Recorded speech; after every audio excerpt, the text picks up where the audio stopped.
இவங்க தாங்க நம்ம படத்தோட ஹீரோஸ். இவர் தாங்க கார்த்திக், நம்ம ஷார்க்ஸ் டீமோட கேப்டன்.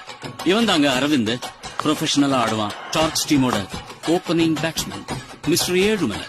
இவன் செம காட்டான், செம்மையா சுத்துவான். பேட்ல தெரியாம பால் பட்டுடுச்சுன்னா போதும், பால் கண்டான். இவன் பழனி, சூப்பர் பேட்ஸ்மேனுங்க, நிஜமாக சூப்பர் பேட்ஸ்மேனுங்க. ஆக்சுவலி எல்லாமே இவன் ரொம்ப நல்லா பண்ணுவான். கேட்ச் பிடிக்கிறதுல இவர் புலி. இவன் கோபி. மேட்ச்ல ஏதாவது ரிப்பேர் ஆச்சுன்னா இவன் தான் நல்லா ஆடி சரி பண்ணுவான். ஏன்னா கிரிக்கெட் இவன் ரத்தத்திலேயே ஊறி போன விஷயம். இவன் தான் சீனு, ஆல்ரவுண்டர்னு சொல்லிட்டு திரிவான். ஏதாவது எப்பாவது ஒரு மேட்ச்ல அடிப்பான், அவ்வளவுதான்.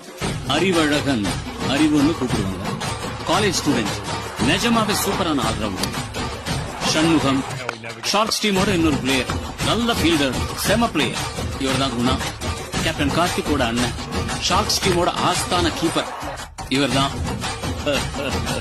நம்ம சூப்பர் ஸ்டார். சென்னை 28ல ஒரு பெரிய கட்ட பஞ்சாயத்துக்காரர், ஷார்க்ஸ் டீமோட காட்ஃபாதர்.